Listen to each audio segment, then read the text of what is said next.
New Paltz Town and Village Joint Meeting of Thursday, August 1st, 2019 to order. Seconded. All in favor? Aye. Please stand for the pledge of allegiance.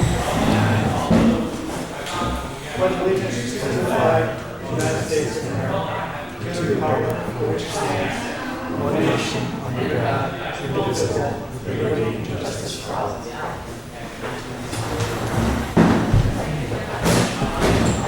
I'd like to make a motion to approve the agenda. Seconded. Discussion? All in favor? Aye. Announcements? Anyone have any announcements? Okay, with that, I'd like to open the floor for public input. So if anyone has public comments, please step up to the mic. Step up to the mic. Or the You know the drills. podium. That works, that works. So some familiar faces there, good old see you all.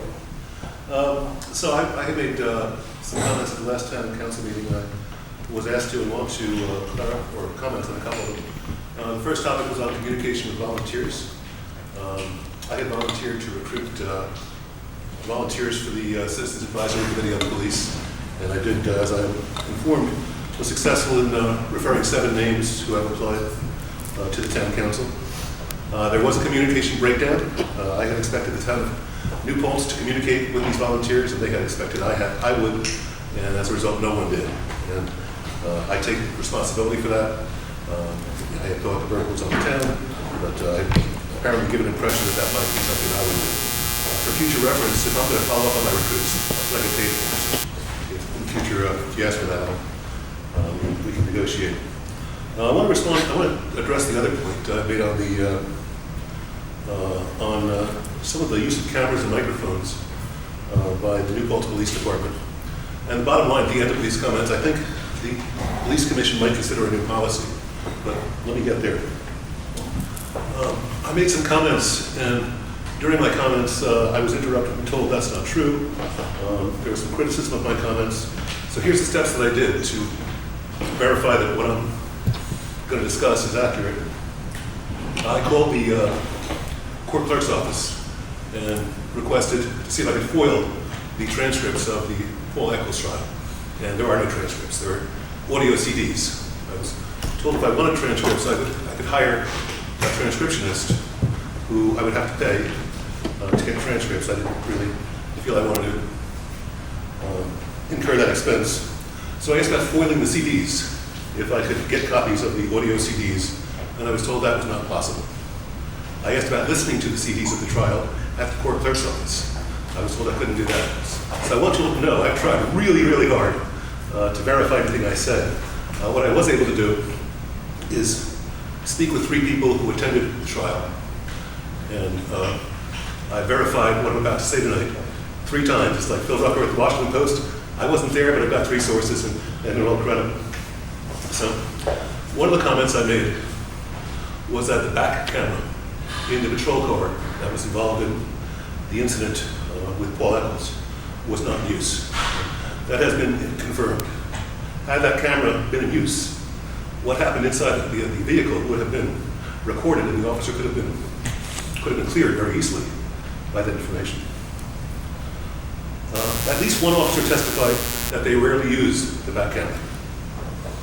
Now, as a taxpayer who paid for the camera, I'm not too pleased with that. As police commissioners, you might have concerns for other reasons. I assume that council wants those cameras used. I'm not sure if it was common knowledge or not known to the police commission that there are officers who do not use those cameras on a regular basis. It is an option that the officers have when they set the settings for their shift in the car. The sergeant on duty that night and one other officer testified that their lapel mics were in their chargers. I made the statement that all of them were in the chargers. I have verified it, at least with the sergeant on duty and one other officer, those lapel mics were in their chargers. And I'm not sure if that's something that is a concern or not, but it's a concern to me that if we spend money on cameras and lapel mics, that they get used.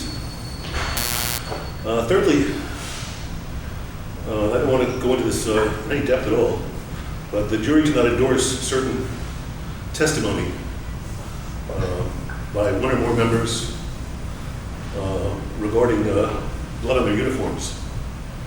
And I don't know if you've investigated that.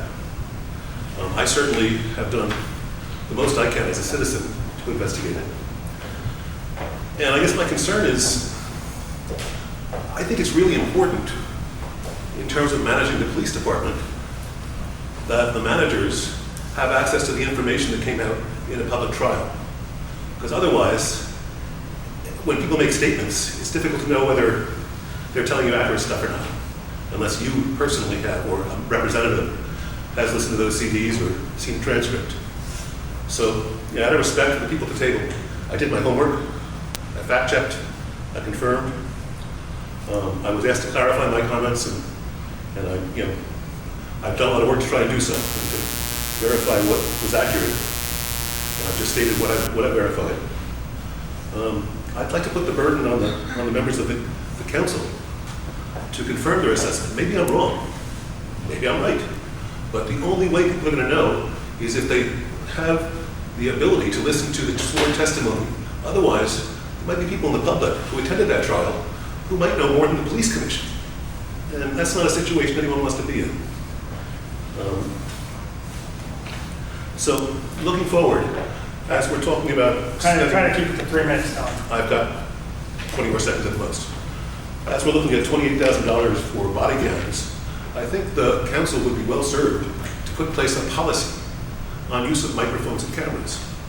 Whatever your preferences are, maybe you already have, but that would be really important because, I read in the newspaper somewhere that if we do get body cams in September, there's not really going to be an enforcement that they be used on a regular basis till December to let the police department get used to using them.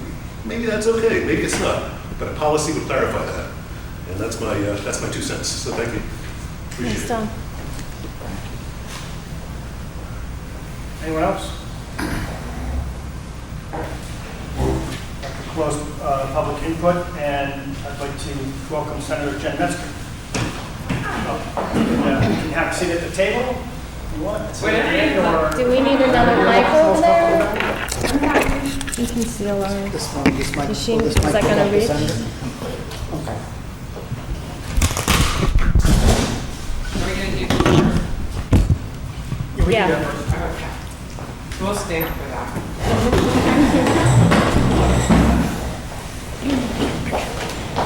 So I am very honored tonight, this evening, to present a proclamation from the state senate to one of our residents and local superstars, Francois Barkham. I'm really happy to see his daughter Maddie here. I got to meet her as well. So I just want to say, I think of myself as a pretty smart person. I'm a doctorate, but I could never do what you did. That was extremely impressive. So I'd just like to read this proclamation, if I may. Proclamation from Senator Jen Metzger commending Francois Barkham upon the occasion of his victory as the Jeopardy Teachers Tournament champion. Whereas this legislative body takes pleasure in honoring talented educators who distinguish themselves in their communities through outstanding extracurricular performance, and whereas this legislative body is justly proud to commend Francois Barkham of New Paltz, New York, upon the occasion of his victory in the final round of the Jeopardy Teachers Tournament, and whereas in order to qualify for the Jeopardy Teachers Tournament, individuals have to earn a top score on the Jeopardy online test, which I would have failed, which does not guarantee a spot in the competition. Top scorers are randomly selected for interviews. And whereas Francois Barkham had been taking the Jeopardy online test for 12 years, had been interviewed 3 times, finally securing a spot on the show after his final attempt. And whereas Francois Barkham finished first in the first Jeopardy Teachers Tournament game, winning a total of 20,000, this lists all of the amounts, 20,400, surpassing his 2 competitors by more than 14,000. And whereas Francois Barkham then moved on to semifinals, again placing first, winning $18,801. And whereas Francois Barkham distinguished himself in the final days of the Jeopardy Teachers Tournament, placing first in both rounds of the finals, And whereas Francois Barkham won the 2019 Jeopardy Teachers Tournament, winning the $100,000 grand prize, now therefore be it proclaimed that I, New York State Senator Jen Metzger, am pleased to recognize and congratulate Francois Barkham on winning the 2019 Jeopardy Teachers Tournament, and be it further proclaimed that a copy of this proclamation suitably engrossed be transmitted to you.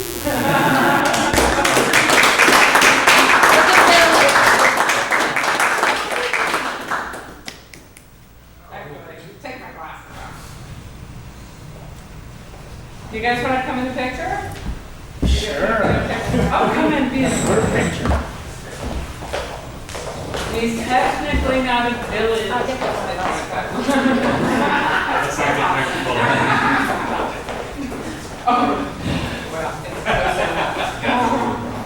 My mailing address. Mailing TV.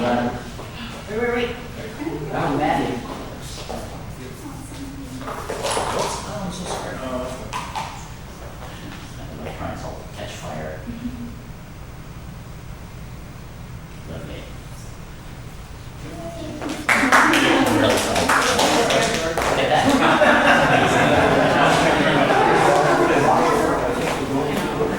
Yes, in September I'll be. It's a good thing from my POV. Thanks very much.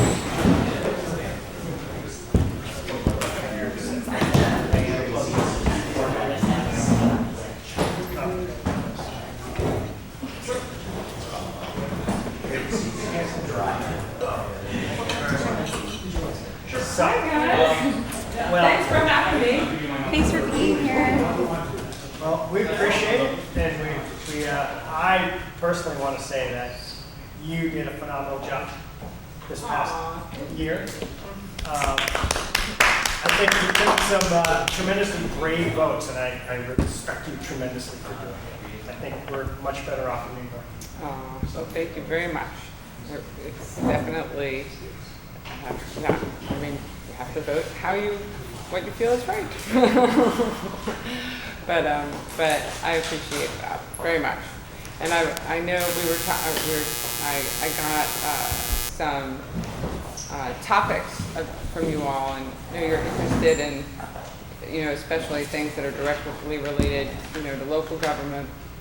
And I was thinking, well, boy, there's all sorts of things. Like, if the governor would hurry up and sign my bill, you guys are going to have to stop discriminating against your employees on the basis of their reproductive rights. I mean, basically every law that we pass has some bearing on your town, on the village, on, affects everyone. So, so I guess I would just start, rather than me. I mean, we had such an extraordinary session, and we passed so many things on so many different subjects, and it would be hard for me to even summarize all of those. But I mean, just a few things that are obviously directly pertinent to local government. We did, you had a question about the AIM funding, I think, and that was a huge battle during the budget process. As you know, the governor was basically going to stop AIM funding, and we got it back in, but it's to be taken out of the county sales tax. Yeah, so I guess I want to make sure that the people in Albany, I know Yeah. you still know what it's like to be at the town level, Yeah. but for us at the town, we have been hoping to renegotiate the sales tax agreement that we have with the county. Yeah. Right now, we only get, if someone comes to New Paltz, and everyone else has heard this many times, but if someone comes to New Paltz and spends $150, they get taxed $12 on that. Yeah. We get 1 penny of that $12, I'm acutely aware of that. right? The village gets nothing. Former Rosedale town board member. The village Yeah. gets nothing. So Right. we were hoping to renegotiate that, and I I think think it's a great idea. this new arrangement eliminates that possibility. So I like at the time when I found out that how it had been negotiated in the three-way negotiations on the budget, I said, well, next year we're going to push to restore the way it's been funded before. So that's what I'm personally going to be pushing for, and I imagine that my conference will be behind me in that. We appreciate it, So- because that basically means we get, other than our highway money, we get zero money from the state. The town of New Paltz gets nothing. Right, right. Now, this was like the new, like, internet sales tax. That's what this was Right, which we've supposed to be been coming from. outspokenly supportive of Right. for years. Right, But if you just So that- crunch any sort of numbers, the amount of internet sales tax revenue that would end up in this county, there's no way it would reach the dollars that we've received in terms of main funding. Like, the arithmetic doesn't work. So Which even if means that's that the plan, the county is gonna have to make up the difference, so Right. once more, it gets pushed to local taxpayers. right. So we're worried about that. Yeah, yeah, totally understandably. I was not thrilled with it. Although I was happy that we at least got the commitment back to that level. So, you know, in terms of like how it's dispersed, it's gonna look the same to you. Yeah. You know, you'll get the funds in the same time frame from the county comptroller's office. But, you know, it's something that we have to look to change in the next budget. And what I imagine is, you know, that money was taken out of the budget by the governor to use somewhere else. And it was a kind of a switcheroo, you know, kind of moving the shelves around to make this work and get this back in, because it was such a, we made a big stink about that cut. So we'll just have to try to get it restored to, in the usual manner next budget. So I know you don't have a lot of time, and we came up with a lot of topics that we wanted to talk about. And we know that you don't have all the answers at your fingertips. The way we're looking at this is just start of a regular conversation between us at the town and village level and you at the Albany level, so that we can, you know, demonstrate our commitment to working together and making sure that that we do just that we're collaborative and communicating together well. So I think we, based on my math, we probably have about 5 minutes on each topic that was submitted. Some of these are bigger than others and may have to get punted to next time. One of the sort of themes with several of these things that we have been experiencing is, like, we do stuff at the local level and then change happens at the higher level, and we have to figure out how to navigate that. Like, in the village, we worked really hard on a security deposit law, spent almost a year developing it, which was great. You know, we all really wanted to do that. And then it was great, the legislation that was passed in Albany, because in many ways it's better than ours. You know, we said they had to be returned in 21 days, now they have to be returned in 14 days. But I think many of us feel like if we, and I know we don't have crystal balls, but if we could kind of figure out, like, we don't want to spin our wheels on stuff if maybe it's coming down the pike. So we just had our climate footprint study, right? And now we want to do an anti-idling law, and we found one at the state, so I sent that to you, and we're like, hey, state, do this, right? We passed a plastic bag ban in the village at least many, many years ago. Then the county passed one, and we had to figure out what was same and what was different, and now the state passed one, which is weaker, right? Different from the security deposit thing, because it has exceptions for restaurants, which is really what it's all about in the village of New Paltz. So I think keeping the communication open and talking about these things is, like, really helpful. We have lots of questions about marijuana legalization, the stuff that happened at the end of session, you know, in particular, you know, and thank you for doing that. We understand that it's complicated. I mean, I'm on team don't do it fast, do it right, to a certain extent. So I understand why you didn't fully legalize it, which we're on the record for supporting for a really long time. But we are getting questions about the expunging of low-level arrest records. But P.S. and by the way, you know, 97% of the UPM's unauthorized possession of marijuana or ACD'd in our courts. So it is a small amount of people here, but it might not be a small amount elsewhere. Right. And then we have, related to the sales tax issue, like, We don't have any control in the law. From what I read, it's all going to be decided at the county level, where Yeah. and if it's allowed. So I've like flagged that as a problem with the sponsors already. And then we are going to have costs associated with, just with police training and more work. So we're not going to get any of that sales tax. And So it's not supposed to be that way. yeah, And We're just worried.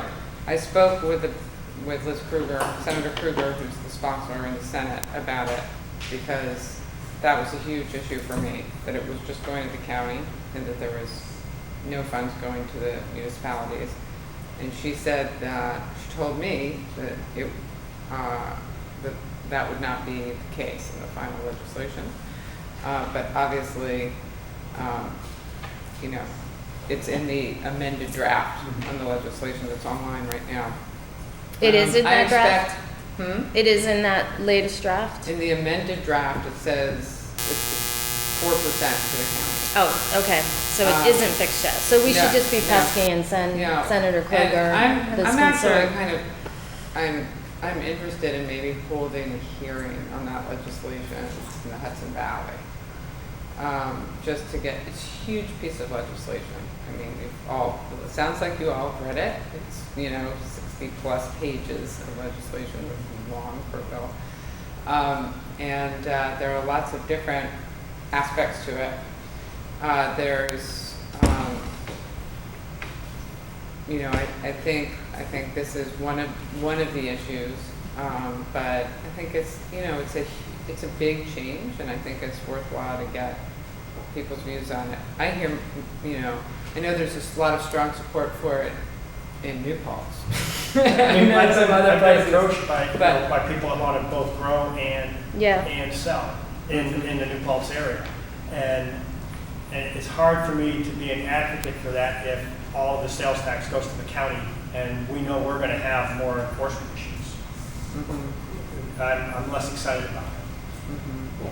Our police have told us again and again that the issue of not having something parallel to a breathalyzer is a problem. Now, we can't wave a magic wand and invent something, but there needs to be dollars towards training, towards, what the police need to make this transition as well. Right, and I imagine that something will be developed, to address that, but that's like the biggest concern. And there were, I'd say that is the primary reason why the bill didn't have, unanimous support in the Senate. There were definitely some members in the suburban areas, Long Island, and those law enforcement issues, were really important to their communities, so. I think it's also important to our community that the issues of including remedies for groups that were traditionally hurt, basically people of color, by illegal marijuana, that needs to be part of the final package, that issue of opportunities Yeah, and and that's in the legislation. That was a really important piece of it for the legislature. I know But- some of it's in there, but I know the details are still in dispute. Well, that is the point of contention with the governor. The governor doesn't support, from what I understand. I haven't talked with him personally. From what I understand, that a lot, about 50% of it would go toward that social justice, fund, and 25% would go to education. Another 25% would go, although some of that must come out of the county, the 4% must come out of the 50%. But that's the revenue piece, but I think what KT was talking about is like making sure that there are opportunities in terms of like a license to sell, a license to grow. All those provisions are in there as well. But I thought they were very high in terms of the barriers to entry, the costs. Are you saying, I'm sorry, are you Like saying it's it's very cost expensive to issue? become a grower or a seller. Right, and that's why the funding, that's why the revenues would be going toward helping the, you know, the development of micro businesses and the rest. That's why half the revenues in the bill are devoted to helping those communities, businesses get off the ground. And that's why there's a micro business license in addition to standard licenses, and they're also required, all of the licensees are required to demonstrate that they are, you know, that they are looking for diversity in their hiring. I mean, there are a lot of provisions on that. In the legislature's bill, you know, it was different from what the governor had proposed. So again, these are all, you know, it's going to be a negotiation again next year. You know, it's unclear whether it's going to be done as part of the budget or whether it's going to be standalone, but I think it's valuable to have public hearings because, you know, you're developing a record to inform that discussion. I love that idea. The climate hearings were great. I wasn't able to go to the housing stuff, but the climate hearings were great. Yeah, they're really helpful, and the farm labor hearings were very helpful. Oh yeah, I watched those a little bit. I wasn't physically present, but yes, that I think in that Yeah. situation, I mean, we it was had- extremely helpful. Yeah, we had a hearing on this legislation, but it was in Albany. So, you know, it was, you really need, if you really want to find out what your communities think of it, you got to take it to your communities, So we do memorializing resolutions all the time. Like, is that the best way to communicate to you, like, where we Sure. stand? Sure. Okay. I love memorializing resolutions. We have one on the next item on the agenda. Yeah, Yeah. we actually have No, I one got for to cite them in my, you know, and when we were doing the rent regulations, your resolutions and Kingston's resolutions were, you know, I used to bolster my position on that. So, very helpful. So we're re-upping our New York Health Act one, which we did, I think, in 2017, and since it's still in the hopper, we're just doing it again. I did one of those. Maybe you wrote it. Yeah, actually, back in the day. It's very likely. So you're doing one today, right? Is Yeah. that on your agenda? Yeah. Did you, is it different from the? Nope. She Huh? Give you a copy. I think we changed the year. Changed the year. I've updated a little bit. We Great. changed the bill numbers. Okay, that's good. Jen, can we chat about the New York Health? Sure. In anticipation of tonight's vote, and I know we voted on it in the past, and I remember I voted for it. But because of all the dialogue that is currently going on, the debates on the Federal level. watching Yeah. at the federal level, it makes me ask a couple of questions, and maybe you know the answer, maybe you don't. It talks about single payer. Does that single payer approach match what some folks are calling Medicare for all? Well, has everyone here been watching these debates?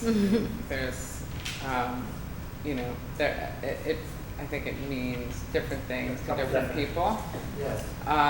But yeah, I mean, in my mind, it's Medicare for all is a way to frame it for people. Is essentially a way to frame it.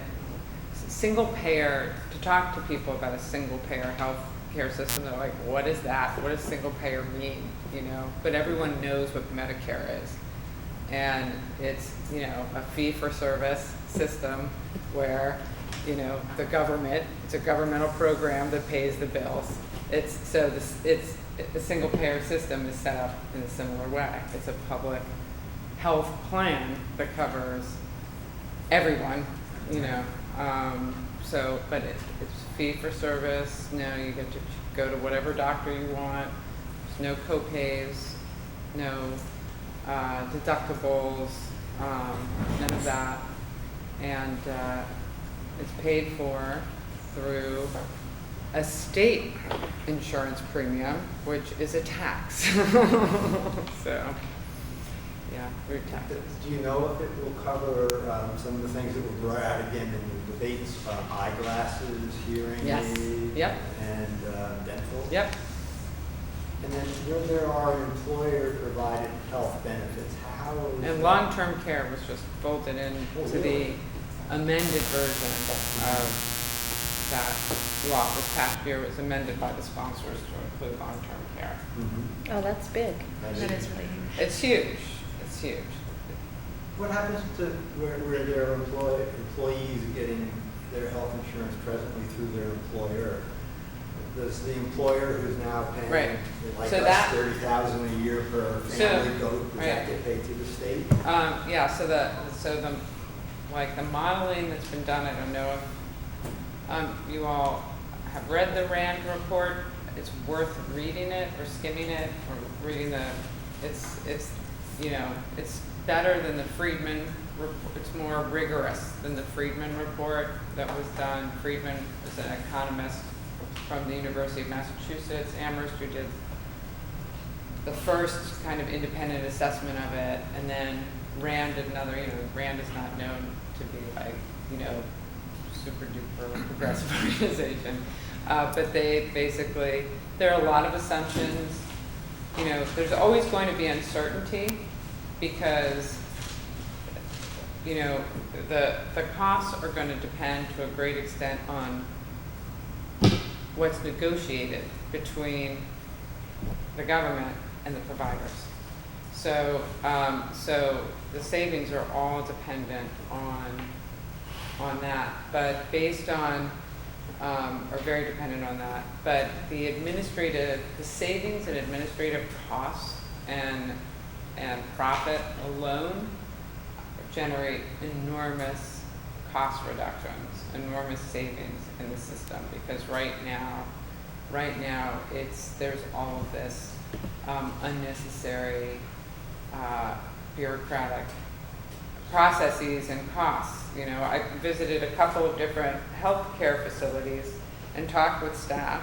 I mean, they have huge staffs that are employed just to deal with insurance companies. All of the staff time is expended to get prior authorizations. And then like the health impacts of that, of people waiting to get these prior authorizations before they get procedures. So there's like the economic cost, and then there's like the impacts on people's actual health that this will have. So, but anyway, people who want absolute certainty, you're never going to get it because ahead of the legislation, because this is the largest system change I can possibly think of. You know, really. I mean, the healthcare system is a huge sector of the economy, and it's a total transformation. So, but you know, the modeling that's done is positive, and from my perspective, the current system is totally broken, and no one's come up with a system short of the single-payer system that will fix the ills of the current system. I'm totally open to suggestions, but to me, this is, you know, an important path for us to go down. Now, having said that, I think that, you know, the best thing would be if it was done at the federal level. Because of the economies of scale, you know, but you know, we can't, who knows if we're gonna get there, exactly. But it will take some years, even the legislation was passed this year, it will take years to implement, because the legislation is just a framework, and all the actual work has to be done to create that system. So Tim, it's do you not- want to, you're going to do it already? I want to make sure you talk about the impact on our municipal budgets. Yeah, so I feel like we're caught between a rock and a hard place, because we look really closely at Article 47s and municipal health insurance co-ops, which is an enormously heavy lift. Mhm.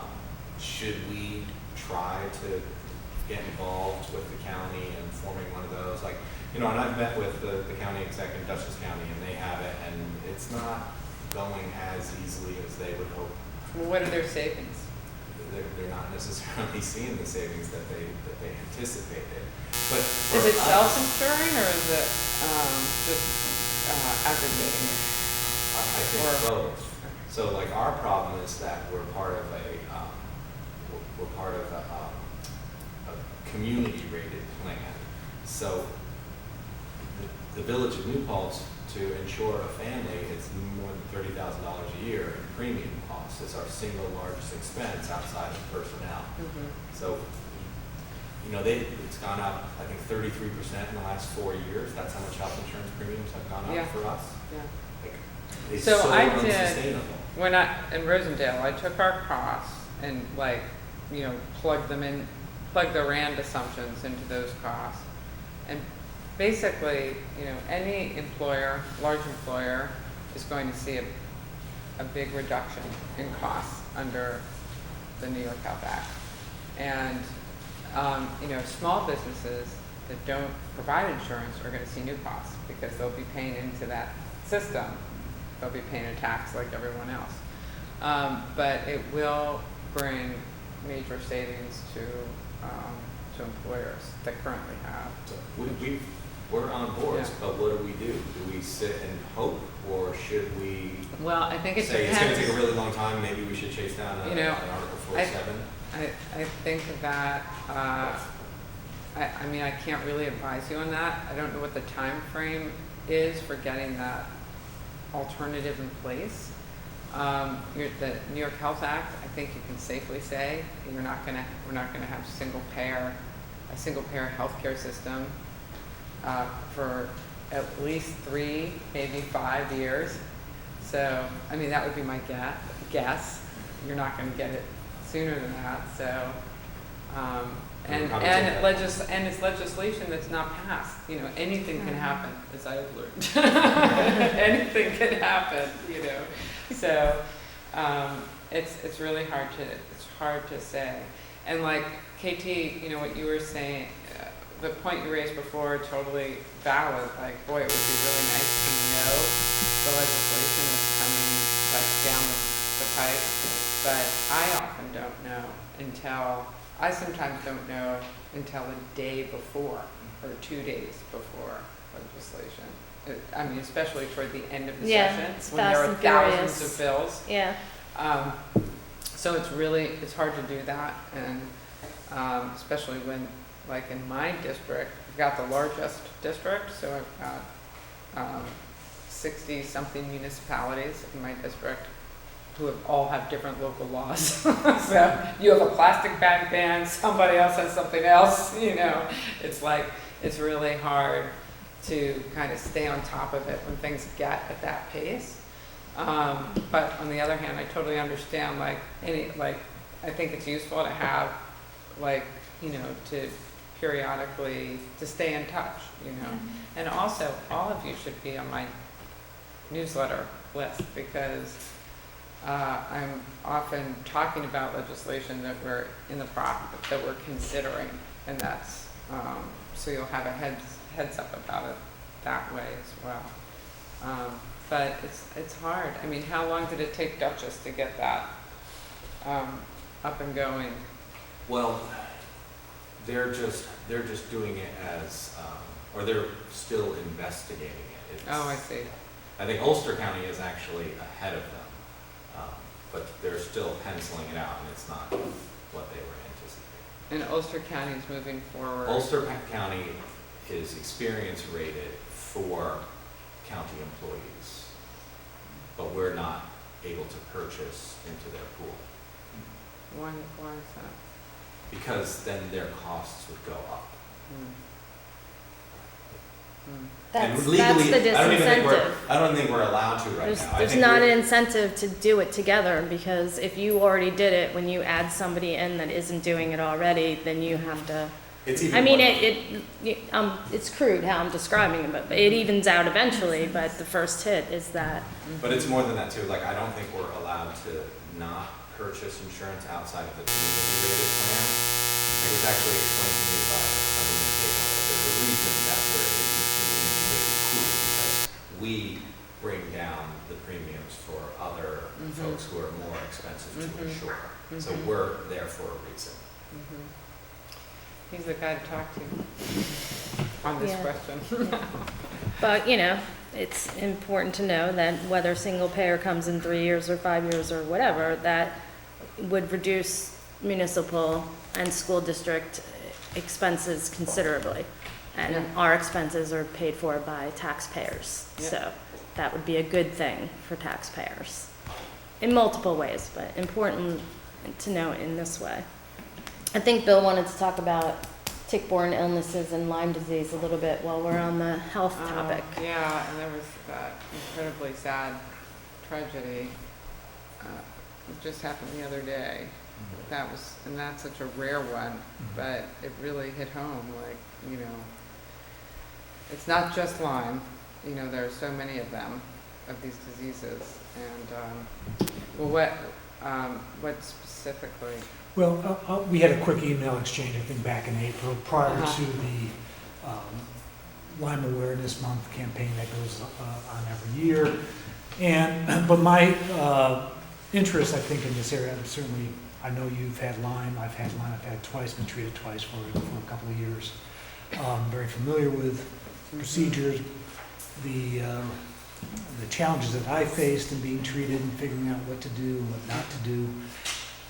But my specific concern is about our migrant workers that come visit our community, the town and village. Right. It's harvest season now, they're coming into our community to work.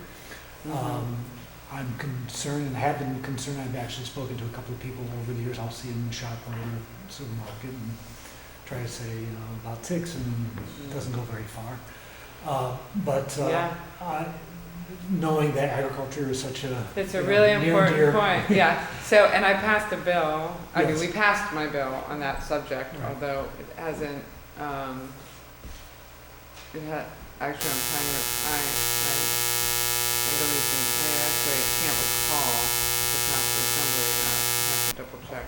Yeah, sorry, I don't recall either. But anyway, yeah, specifically, I mean, it directs Ag-and-Market specifically to address, to educate farmers and farm workers who are not, you know, are definitely like on the front lines of that.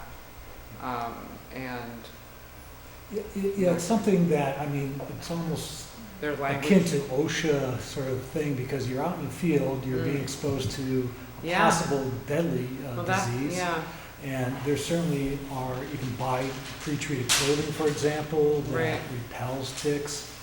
Are repellents being offered to workers as they work Right. in fields? I know my child, when he was picking strawberries one year, he picked up a Yeah. nymph tick on his thumb. That can happen almost anywhere, and many of these workers come from regions of the country that Lyme is not they known. don't have it, Right. exactly. What is this? And then they go back to their area. There's always the language barriers too in any Yeah, training. so if you can only imagine what, I'm sure you went through much the same thing I did, the difficulties in trying to figure out what it is, the diagnosis. There's no real 100% diagnostic tool that's available to tell you whether or not you've got it. You could have almost anything. Right. And this can go on for years, and time is of the essence, as you know. Every week, month goes by, it resides deeper and deeper in your system, and you get it. Yeah. I bring it up particularly for this because of the recent death of this week of the woman in Gardner who died from Powassan virus, which is a virus that can be transmitted in 15 minutes. So that's I don't want to alarm anyone or say, Right. fear, Right. go outside and Yeah. enjoy your day, but, Right. these are things that are concerned to not only the general population, but those that visit Yeah. and work here. I mean, it's in the, bringing up the OSHA, the regs are an interesting point. I mean, I do think we have to look, Yeah. look at all of those regulations with an eye to emerging or public health, crises like this one. I've looked at try to find a study specific to that, and I've not really found anything, the impact of a tick-borne disease on migrant population. Maybe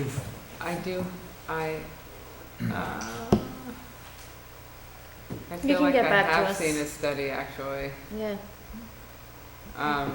If I'll root around, and if I can find it, I'll send it to you. Terrific. That'd be wonderful. But, yeah, I mean, I know I've met with, there's Cornell Cal's programs that work directly with farm workers,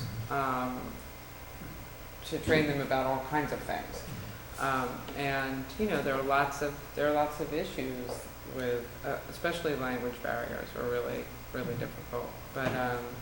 But it's important that be integrated. And Cornell CCE has great Yes. of course. programs.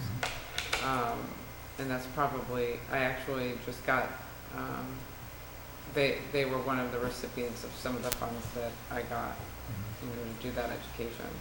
So, but I'm definitely interested in looking, I basically want to take a survey of everything that the state government is currently doing online, what it's been doing, and see what's missing, basically. That bill did not pass the assembly. Oh, thank you. Thanks, John. Well, So if we there's- should If there's anything that I can. encourage our Yeah. assembly member and others to do Sure. so. So we have two other really big topics that we wanted to talk about, actually three. Tenant rights and affordable housing. Just so you know, Housing Justice for All helped us, with our memorializing resolution in support of the tenants' right legislation that you passed. They're coming back in September to our joint meeting to help us, walk us through the changes. Oh, good. We also have, responding to climate change. We've got also at our joint meetings in September, our mutual friend Claire Norris is coming with I actually wouldn't know Claire if it wasn't for you, from Citizen Climate Lobby. We've passed resolutions in support of the carbon tax bill that Well, I Kevin haven't Cahill asked. developed with a former professor at SUNY New Paltz, so she's going to talk about like what's happening now and, what her shtick is. Yeah. I do have an ask on that subject, Yeah, which is, so I'm going to be amending the Freedom from Fossil Fuels Act, but I want to get that which passed is totally fabulous, by next the way. session. Thank you. Okay. And so any resolutions of support would be really helpful. And To the welcome. amendments on that act. Well, to the act, you To can the- just pass, you can support the act, you don't have to wait for an amended version. But I have to amend, now that we passed the CCPA, doesn't actually require that many changes, but now that we've passed it, I've got to make some small tweaks to it. But, I tried to get a provision to prohibit all new fossil fuel infrastructure as part of the CCPA. And I convinced my Senate colleagues, but it didn't, fell off the table in negotiations, so. And it was a little, it was funny, everyone wanted the CCPA passed so badly last year, and I totally understand this, you have to be like laser focused to get so people were worried about, pushing for too many bills. But I'm hoping that this year, now that we have it passed, we can get all the environmental community really behind pushing this bill. So, but municipal support would be Okay. really valuable. Yeah, I would love to take a stab and then pass it around and then maybe get something done before budget season. Yeah. Okay, cool. Do you Wait also for want to talk for 2 minutes about, or 1 minute, the US Census and what we're looking at there? Oh yeah, so the census is coming up, 2020, Yes. and so my first resolution that we passed was a very interesting study into how actually the village of New Paltz is the one community in our county, according to the Rockefeller Institute, study that's at risk of an undercount, and that affects so much, and it also explains a lot too. We really delved into all of that in terms of what kind of funding we get and, just everything. And of course there's the social justice aspects to, our upcoming census too. So what is you know, so there's these ideas of these fair and accurate count, you know, committees and stuff. It seems like that might be something that would be above our level though. Basically what is going on that we can all collaborate on to ensure for, you know, So there's Yes. this state committee that's been formed to assess, to look at past censuses and undercounts and make recommendations. But the legislation also, you know, called for local committees to be formed, and the Department of Labor would help you all if you want a State Department of Labor would help you if you would be interested in forming a local committee to make sure that the census, you know, to improve the count in New Paltz. On the list. And Yeah. you can, you know, do it.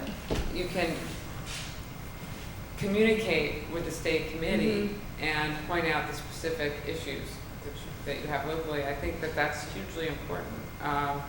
And, you know, quite frankly, I think, you know, there's such huge challenges to getting an accurate count this year. You know, and the reliance on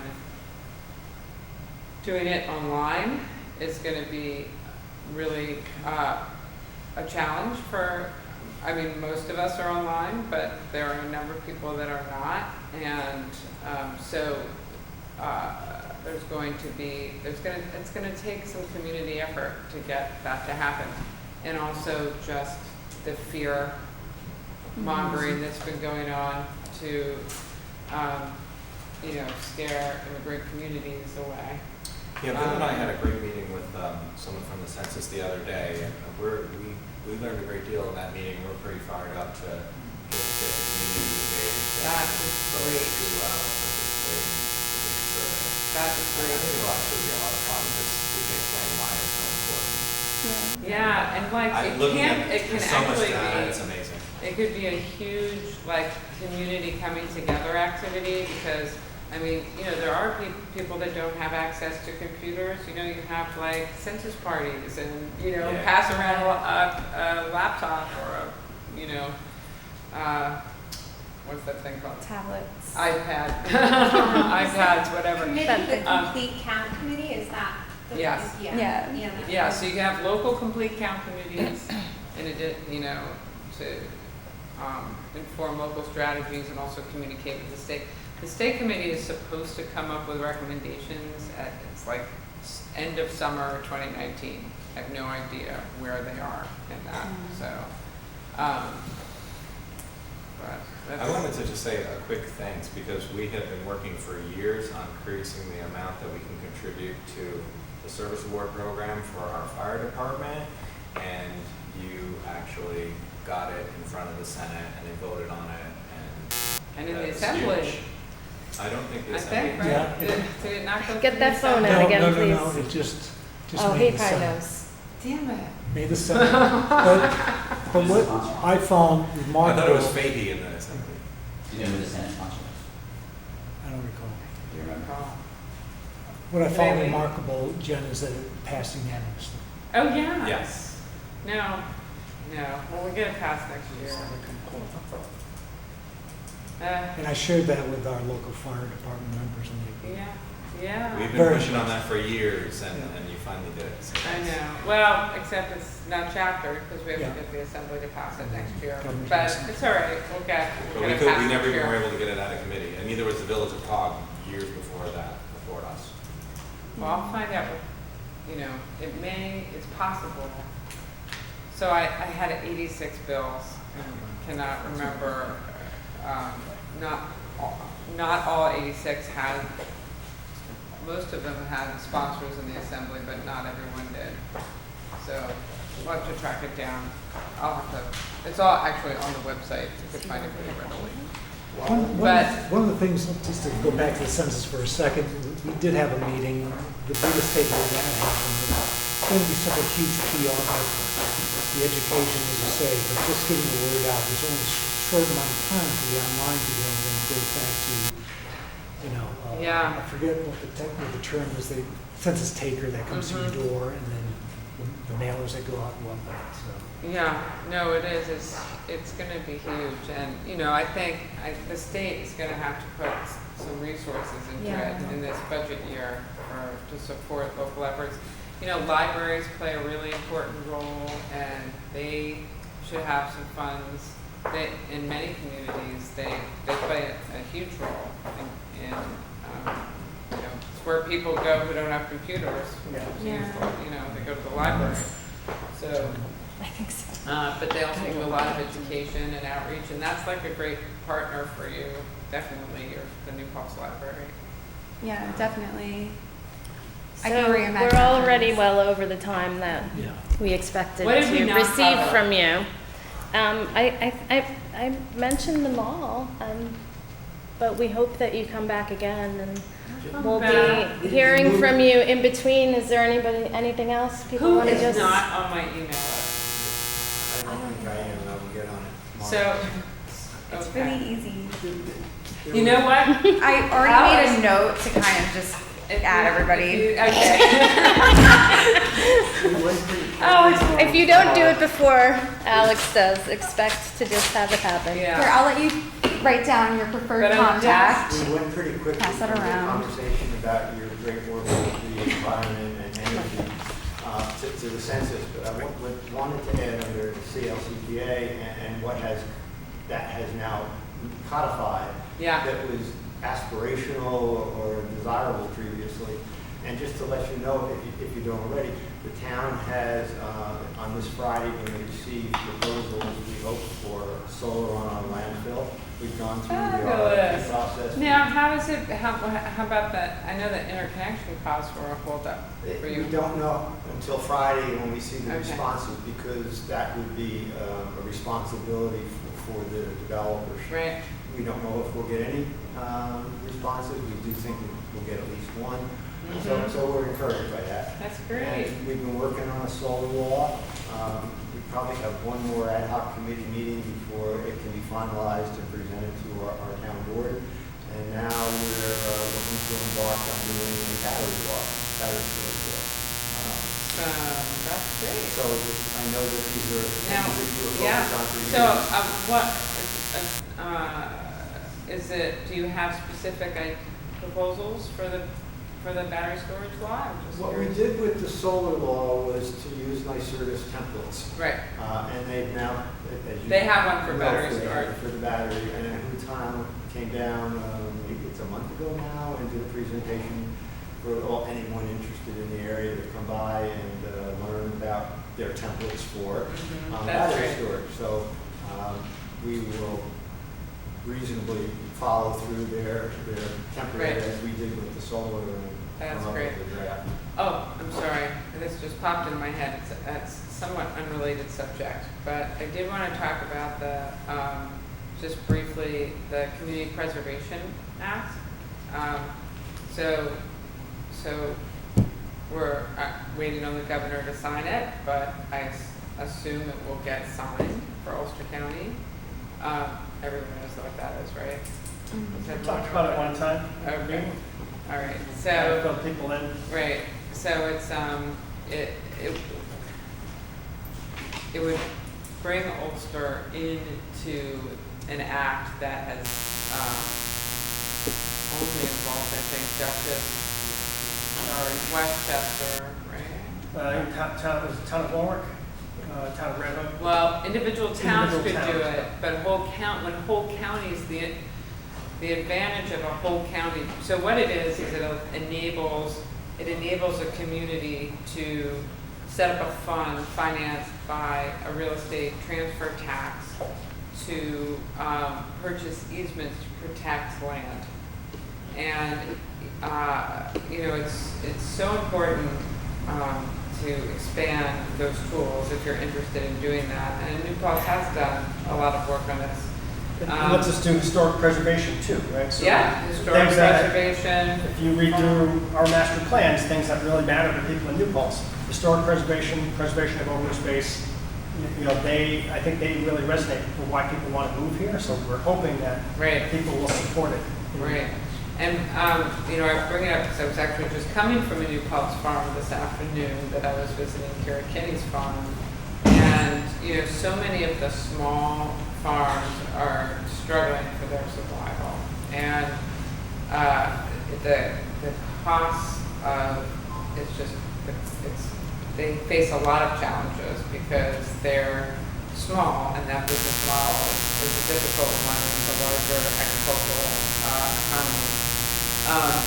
But the cost, the property taxes and that kind of, it can really help. It can really help to protect farmland and that's like such an important part of addressing climate, you know. And it was actually something that I worked on this CLCPA, as it is now called, that I contributed a lot on, was on the agriculture piece of it, because we're not going to, you know, get to the 100% goal unless we're sequestering carbon in soils and the roots of plants.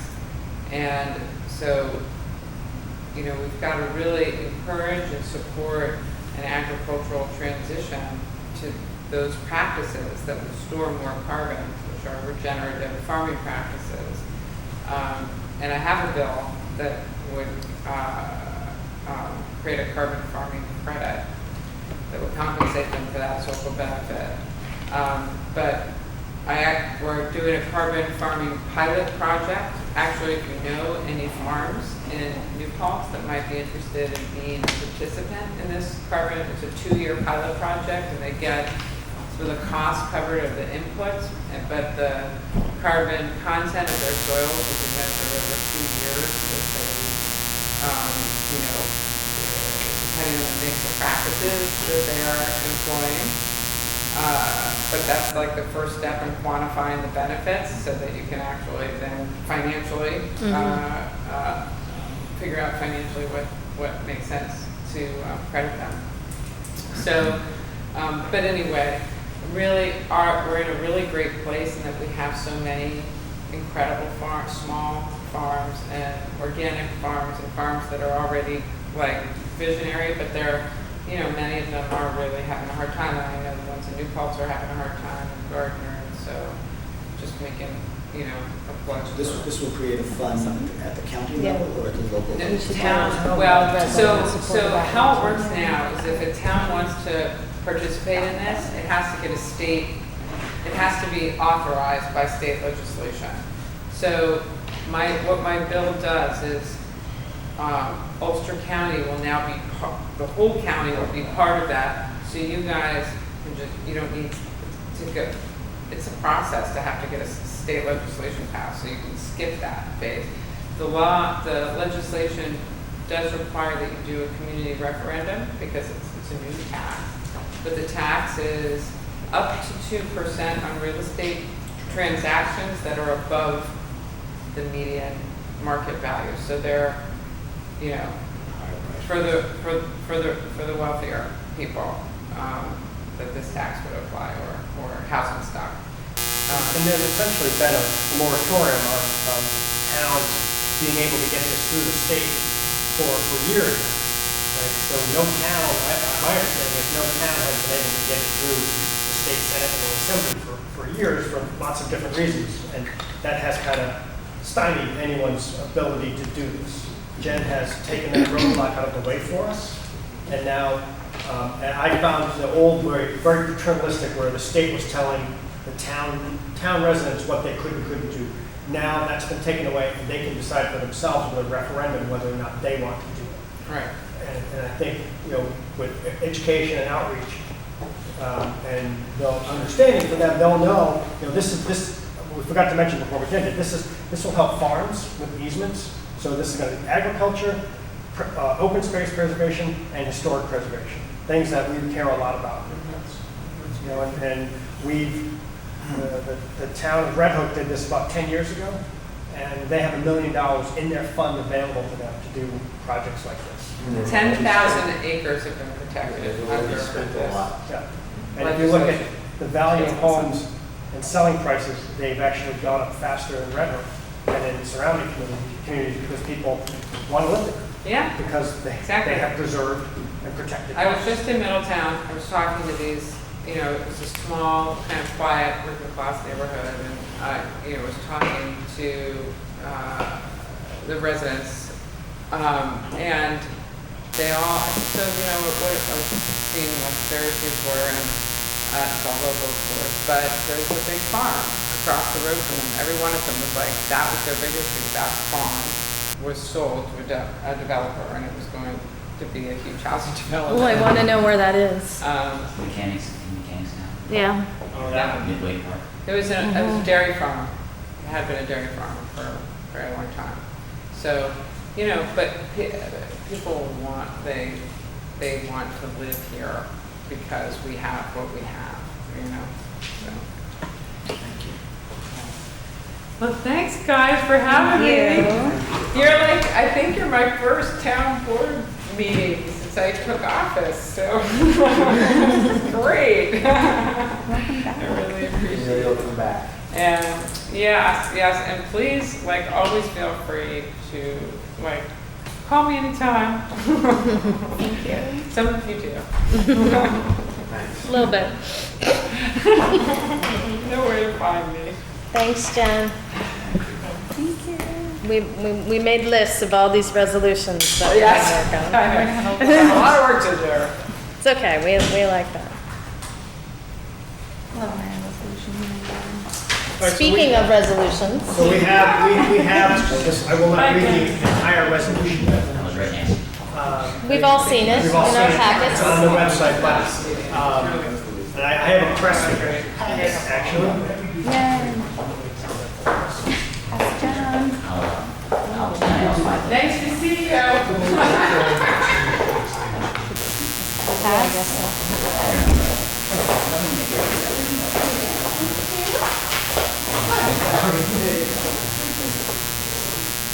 So you want to just read the whereas, one of the whereas?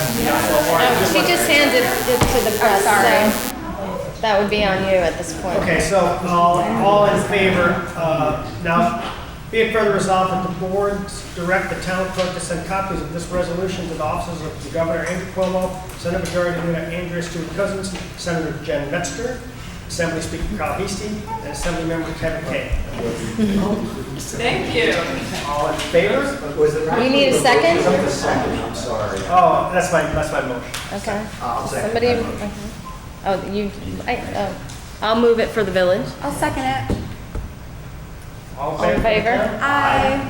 Bill, you want to vote from the You floor? could hear it through. Just say yes. So we're all done with you guys. Yeah, so, Thanks for having us. we're leaving too.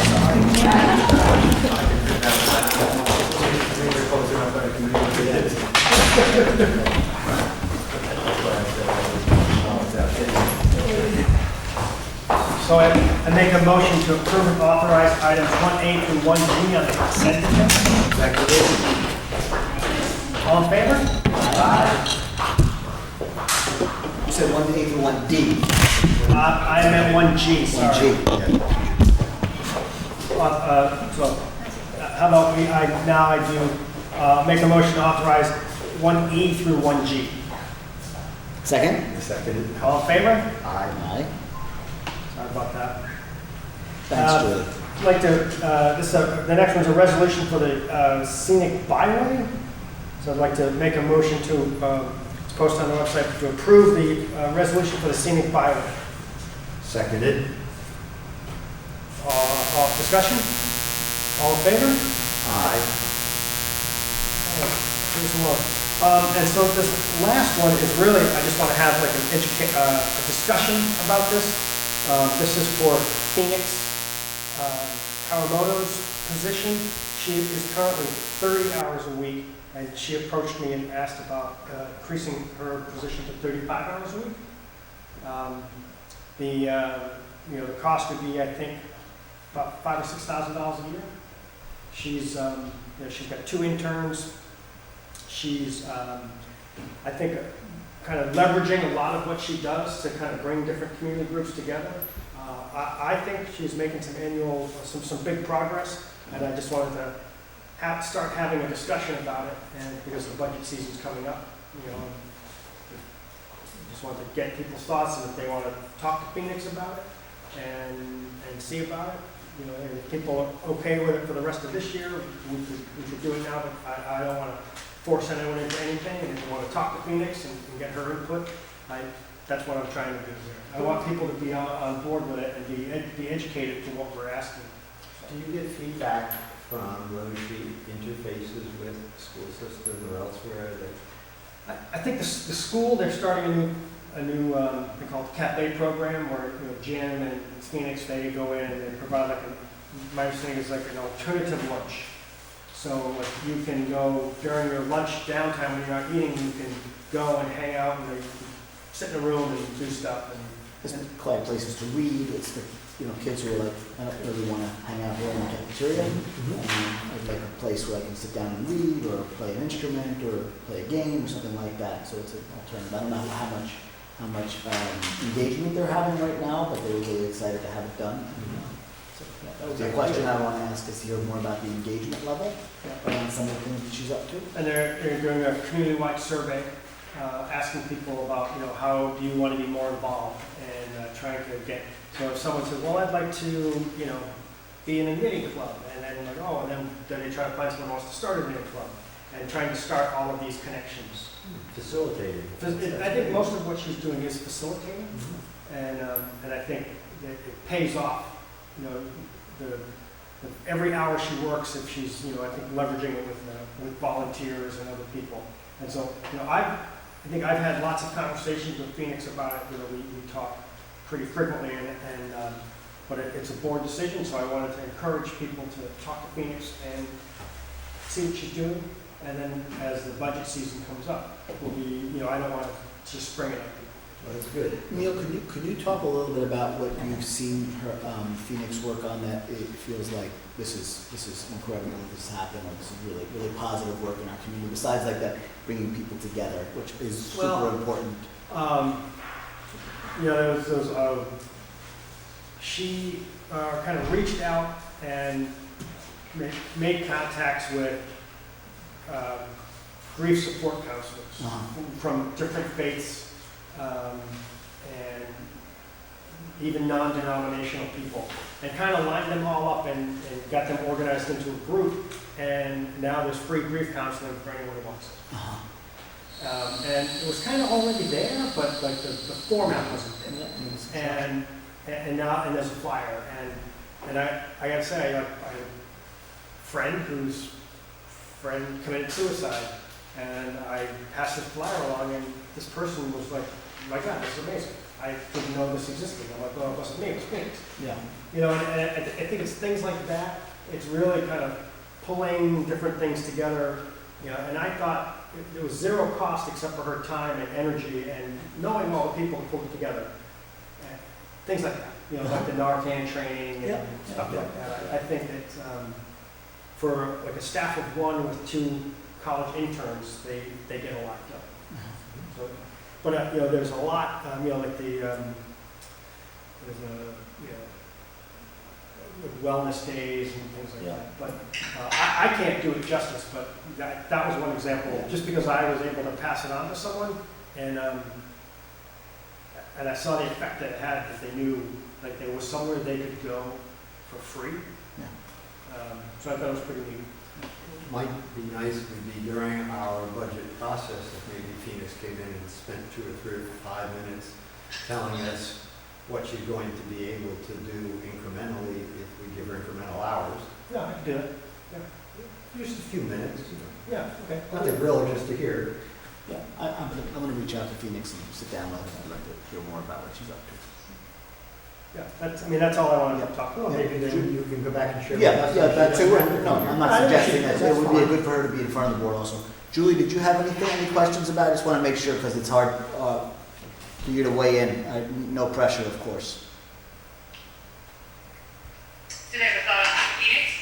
Yeah, or anything. I mean, we're just sitting here talking, so it's hard for you sometimes because you're on a little bit of a delay to get a word. I'm listening to everything. Okay, good. Thank you. Okay. Good. That's it, that's all I have. I move we adjourn. Second? All in favor? Aye. Aye.